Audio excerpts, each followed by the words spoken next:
Hi friends, তো আজকে আমি আবার চলে এসেছি তোমাদের সামনে নতুন একটা ভিডিও নিয়ে। নতুন কিছুই না, সেটা তোমরা সবাই জানো, প্রোনাউন্সের ডিফারেন্ট কাইন্ডস নিয়ে। ঠিক আছে, কাইন্ডস অফ প্রোনাউন্স। ঠিক আছে, অলরেডি এর আগে আমি কাইন্ডস অফ নাউন্স আর পার্টস অফ স্পিচের উপর ভিডিও বানিয়ে রেখেছিলাম। তো তোমরা যদি চাও তো সেগুলোকে গিয়ে আরেকবার দেখে নিতে পারো। তোমাদের আরেকবার রিপিট হয়ে যাবে, জিনিসটা রিভাইজ করা হয়ে যাবে। তো প্রোনাউন্স কাকে বলে আগে আমি একটু একটা ডিসক্রিপশন দিয়ে দিই, যে তোমরা জানো যদিও, তাও আমি এবার বলে দিই। প্রোনাউন্স হচ্ছে নাউন্সের বদলে ইউজ করা হয়, বিশেষের বদলে যেটা ইউজ করা তাকে আমরা প্রোনাউন্স বলে থাকি। ঠিক আছে, বা সর্বনাম বলে থাকি, যেটাকে আমরা বাংলায় বলি সর্বনাম পদ। ওকে, তো সর্বনাম পদের যে ডিফারেন্ট ভাগ হয় সেগুলোকে আমরা এখানে আজকে এলাবোরেট করতে চলেছি বা এক্সপ্লেন করতে চলেছি। তো কি হয়, সবার প্রথমে হচ্ছে প্রোনাউন্সের যে প্রথম ভাগটা আমরা দেখতে পাই সেটা হচ্ছে পার্সোনাল প্রোনাউন। পার্সোনাল প্রোনাউন কী জিনিস হয়? পার্সোনাল প্রোনাউন মানে হচ্ছে যেই পার্সোনালি, মানে মনে করো আই, তারপরে মনে করো শি, হি, একদম প্রথম মনে করো আমি যদি বারবার বলছি যে Ram is a good boy, Ram goes to school. তো এই বারবার একটা নামকে ইউজ না করে যখন আমরা তার বদলে যে ওয়ার্ডটা ইউজ করছি, মানে যে সাবজেক্ট হিসাবে ইউজ করা হচ্ছে, তাকে আমরা পার্সোনাল প্রোনাউন বলে থাকি। ঠিক আছে, মানে অ্যাজ আ সাবজেক্ট আমরা ইউজ করছি। ঠিক আছে, যেরকম মনে করো I am going to school, she is going to school, he is going to school, they are playing football. এই যে সাবজেক্ট হিসাবে যেটাকে আমরা ইউজ করি সেটাকে আমরা পার্সোনাল প্রোনাউন বলে থাকি।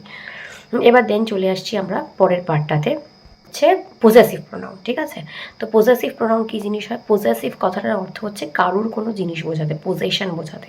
আমার কোনো বিলঙ্গিংস, কারুর কোনো জিনিস, আমার নিজের জিনিস, আমার ডল, আমার ব্যাগ, আমার বই, এই জিনিসটা আমার বা তার, এই জিনিসটা বোঝাতে আমরা পজেসিভ প্রোনাউন ইউজ করে থাকি। যেরকম মনে করো দিস ব্যাগ ইজ মাইন, বা দিস ব্যাগ ইজ হার্স, বা দিস বুক ইজ দেয়ার্স।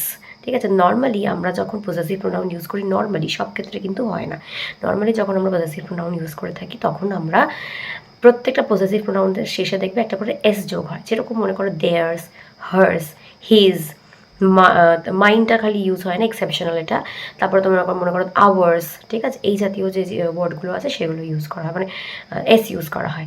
ঠিক আছে, তো এগুলো হচ্ছে পজেসিভ প্রোনাউন। পজেসিভ মানে হচ্ছে নিজের কোনো পজেশন, যে কোনো কারণ নিজের পজেশন বোঝাতে আমরা ইউজ করে থাকি পজেসিভ প্রোনাউন্স। ঠিক আছে, আচ্ছা, এরপরে যে আমরা প্রোনাউনের পার্টটাতে আসবো সেটা হচ্ছে রিলেটিভ প্রোনাউন। রিলেটিভ প্রোনাউন কী জিনিস হয়? রিলেটিভ প্রোনাউন হচ্ছে একটা সেন্টেন্সের মধ্যে একটা পার্ট অফ সেন্টেন্সের সাথে আরেকটা পার্ট অফ সেন্টেন্সের যেই ওয়ার্ডটা দিয়ে আমরা লিঙ্ক ক্রিয়েট করছি বা রিলেশন ক্রিয়েট করছি।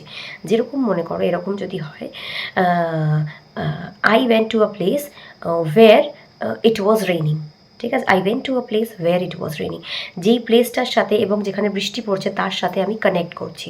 ঠিক আছে, যখন এই যে কানেকশন করছি ওয়্যার ইট ওয়াজ রেইনিং, তাহলে এই ওয়্যারটা হচ্ছে আমাদের রিলেটিভ প্রোনাউন। সেরকমভাবেই ডাব্লিউএইচ যে ওয়ার্ডগুলো হয়, যেরকম মনে করো হুম, উইচ, ওয়্যার, হাউ, এই জাতীয় যে ওয়ার্ডগুলো হয়, বা মনে করো দ্যাট, এই যে জিনিসগুলো হয়, এটাকে রিলেটিভ প্রোনাউন বলে থাকি। একটা সিঙ্গেল সেন্টেন্সের মধ্যে দুটো পার্টকে যখন আমরা লিঙ্ক করি, যেই ওয়ার্ডটা দিয়ে লিঙ্ক করি সেটাকে বলা হচ্ছে রিলেটিভ প্রোনাউন, রিলেশন ক্রিয়েট করা, রিলেটিভ। ঠিক আছে, দেন আমরা চলে আসছি ইন্টারোগেটিভ প্রোনাউনে। অনেক রকমের টাইপ হয়, আমি সবগুলো পরপর হয়তো বলছি না, তো মোটামুটি একটার পর একটা যেগুলোই আমার মাথায় আসে আমি সঙ্গে সঙ্গে বলতে থাকছি।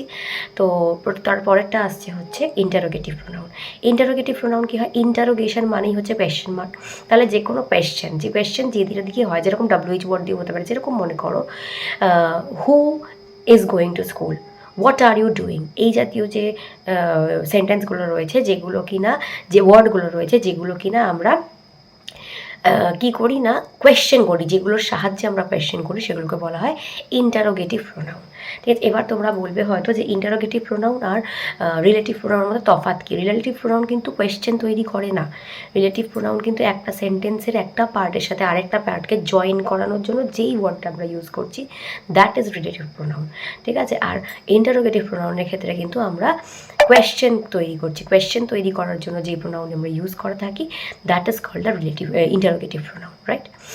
আচ্ছা, দেন চলে আসছি আমরা, তাহলে ইন্টারোগেটিভ প্রোনাউনটা বোঝা গেছে। যদি তোমাদের বুঝতে কোনো রকম কোনো সমস্যা হয় অবশ্যই আমাকে কমেন্ট বক্সে জানাবে, ঠিক আছে? বা আমার কোনো জিনিসটা হয়তো কোনো একটা পার্ট তোমরা বুঝতে পারছো না, সেটা অবশ্যই আমাকে জানাবে, তাহলেই আমি সেটাকে ক্লিয়ার করতে পারবো। নেক্সট আমরা চলে আসছি হচ্ছে রিফ্লেক্সিভ প্রোনাউন কী হয়?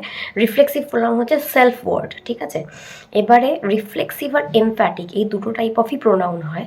এবার রিফ্লেক্সিভও সেলফ ওয়ার্ড, এমফ্যাটিকও কিন্তু সেলফ ওয়ার্ড, তার মানে my self, our self, your self, them self, এই জিনিসগুলো ইউজ করা হয়। এবারে দুটোর মধ্যে তফাৎটা কোথায় আমি বলে দিই। তো রিফ্লেক্সিভ প্রোনাউনের ক্ষেত্রে কী হয়, আমি যেরকম যদি সেন্টেন্সটা বলি I did it my self, তো একদম সাবজেক্টের পাশেই কিন্তু ওয়ার্ডটা বসে না, মানে সেলফ ওয়ার্ডটা বসে না, এটাকে আমরা বলি হচ্ছে রিফ্লেক্সিভ প্রোনাউন। কিন্তু যখন এমফ্যাটিক প্রোনাউনের ক্ষেত্রে কী হয়, আমরা সেলফ ওয়ার্ডটাকে ঠিক সাবজেক্টের পাশে ইউজ করি, যেরকম I my self did it, ঠিক আছে? তাহলে রিফ্লেক্সিভের ক্ষেত্রে হচ্ছে সাবজেক্টের ঠিক পাশেই সেলফ ওয়ার্ডটা বসে না, দুটোই সেলফ ওয়ার্ড, এমফ্যাটিক আর রিফ্লেক্সিভ দুটোই সেলফ ওয়ার্ড। কিন্তু রিফ্লেক্সিভের ক্ষেত্রে হচ্ছে একদম সাবজেক্টের পাশেই সেলফ ওয়ার্ড বসে না, এমফ্যাটিকের ক্ষেত্রে একদম সাবজেক্টের পাশেই সেলফ ওয়ার্ড বসে, যেরকম I did it my self, এটা হচ্ছে reflexive, I my self did it, এটা হচ্ছে এমফ্যাটিক, ঠিক আছে? দুটোর মধ্যে তফাৎ বোঝা গেছে। তো আরও দুটো টাইপ অফ প্রোনাউন আমাদের হয়ে গেল। নেক্সট আমরা চলে আসছি ইনডেফিনিট প্রোনাউন। ইনডেফিনিট প্রোনাউন বলতে আমরা কি বুঝি? ইনডেফিনিট মানে হচ্ছে কোনো পার্টিকুলার প্লেস বা পার্সন বা থিংকে বোঝায় না, যেরকম anybody, somebody, nobody, few, many, somewhere, anywhere, মানে পার্টিকুলার কোনো মানুষ বা কোনো জায়গাকে বোঝাচ্ছে না। I went, she went somewhere, যদি এরকম কোনো সেন্টেন্স থাকে, শি ওয়েন্ট সামওয়্যার, বা somebody came to my house, এরকম মানে পার্টিকুলার কে এসেছিলো বা কারা এসেছিলো সেটা পার্টিকুলারলি তোমাকে বুঝতে দিচ্ছে, নির্দিষ্টভাবে বোঝাচ্ছে না, ঠিক আছে? সেই কারণে এটাকে আমরা ইনডেফিনিট, যেটা নট ডেফিনিট, ইনডেফিনিট প্রোনাউন বলে থাকি। দেন আমরা চলে আসি রেসিপ্রোকাল প্রোনাউনে। রেসিপ্রোকাল প্রোনাউনটা সবার সিলেবাসে থাকে না, কিন্তু এটাও একটা পার্ট অফ প্রোনাউন, যেহেতু আমি পুরোটাই একটা ডেসক্রিপশন দিয়ে দিচ্ছি। রেসিপ্রোকাল প্রোনাউন বোঝায় হচ্ছে একটা সাবজেক্ট এবং একটা অবজেক্টের মধ্যে একটা মিউচুয়াল রিলেশনশিপ, ঠিক আছে? সাবজেক্ট, কর্তা এবং কর্মে, মানে অবজেক্ট, কর্ম বলতে পারো বা যে কোনো জিনিস বলতে পারো যার সাথে সাবজেক্টটা ডিরেক্টলি রিলেটেড, সেই অবজেক্টের সাথে একটা মিউচুয়াল রিলেশনশিপ তৈরি করে। যেরকম মনে করো আমাদের ল্যাঙ্গুয়েজে বা আমাদের নর্মালি যে ওয়ার্ডগুলো ইউজ করা হয় রেসিপ্রোকাল প্রোনাউনের ক্ষেত্রে, ওয়ান অ্যানাদার আর ইচ আদার, ঠিক আছে? এই দুটো নর্মালি আমাদের ইউজ করা হয়। দেখো, ওয়ান অ্যানাদার আর ইচ আদার, যেরকম আমরা যদি সেন্টেন্স হিসাবে বলে থাকি তাহলে কি বলতে পারি? Ram and Sita were helping each other, ঠিক আছে? তো ইচ আদার, এটাকে আমরা রেসিপ্রোকাল প্রোনাউন বলে থাকি, ঠিক আছে? দেন চলে আসছে আমাদের হচ্ছে subject pronoun and object pronoun, ঠিক আছে? এটাও তোমাদের সিলেবাসের মধ্যে যে খুব ডিটেলসে পড়ানো হয় তা না, জাস্ট আমি ওভারঅল একটা ইয়ে দিয়ে দিচ্ছি। তো সেটা কী জিনিস হয় না, সাবজেক্ট প্রোনাউন মানে আমরা দেখেই বুঝতে পারছি, যে শুনেই বুঝতে পারছি যে সাবজেক্ট মানে হচ্ছে সাবজেক্টকে ডিটারমাইন করছে। যেরকম মনে করো আই, উই, শি, হি, এগুলোকে আমরা সাবজেক্ট প্রোনাউন বলতে পারি। আর অবজেক্ট প্রোনাউন মানে দেম, মাইন, হার, হিজ, এগুলোকে, ঠিক আছে? যেরকম মনে করো আমি যদি বলি she gave me a gift, ঠিক আছে? শি গেভ মি, তাহলে শিটা এখানে হচ্ছে সাবজেক্ট প্রোনাউন, মিটা এখানে হচ্ছে অবজেক্ট প্রোনাউন, ঠিক আছে? শি গেভ মি, তাহলে এটা হচ্ছে সাবজেক্ট প্রোনাউন আর অবজেক্ট প্রোনাউন। বোঝা গেল সাবজেক্ট প্রোনাউন আর অবজেক্ট প্রোনাউনের মধ্যে তফাৎ বোঝা গেল আশা করছি। যদি নাও বোঝা যায় আমাকে জানাবে, অবশ্যই কমেন্ট বক্সে জানাবে যদি কোনো সমস্যা হয়ে থাকে। দেন চলে আসছি হচ্ছে ডেমনস্ট্রেটিভ প্রোনাউন। ডেমনস্ট্রেটিভ প্রোনাউন আমাদের last part of the pronoun আজকের। তো ডেমনস্ট্রেটিভ প্রোনাউন বলতে কী বোঝানো হয়, কোনো পার্টিকুলার জিনিসকে যদি আমি বোঝাতে চাই, যেরকম দ্যাট, দিস, দোজ, এই টাইপের, যে ওই যেরকম these are my play things বা দোজ আর দ্য ট্রিজ, ঠিক আছে? যদি এরকম টাইপের কোনো সেন্টেন্স, যেরকম দিজ, দোজ, এগুলোকে আমরা বোঝাতে ডেমনস্ট্রেশন, মানে ওই জিনিসগুলোর ব্যাপারে বোঝাতে আমরা যে ওয়ার্ডটা ইউজ করে থাকি, that is called the demonstrative pronoun, ঠিক আছে? আজকের মতন এটাই শেষ প্রোনাউন, মানে শেষ কাইন্ড অফ প্রোনাউন। তোমাদের যেটা নর্মালি আসে হচ্ছে পার্সোনাল প্রোনাউন, তোমাদের সিলেবাসের মধ্যে যেটা থাকে personal pronoun, possessive pronoun, demonstrative pronoun, emphatic pronoun, reflexive pronoun, indefinite pronoun. তো এইগুলো তোমাদের নর্মালি সিলেবাসে থাকে। তো তো এই জিনিসটা হচ্ছে একটা গোটা প্রোনাউনের, একটা কাইন্ডস অফ প্রোনাউনের একটা ডিটেলিং। এরপরে যদি তোমাদের কোনো সমস্যা হয় অবশ্যই আমাকে কমেন্ট করে জানিও।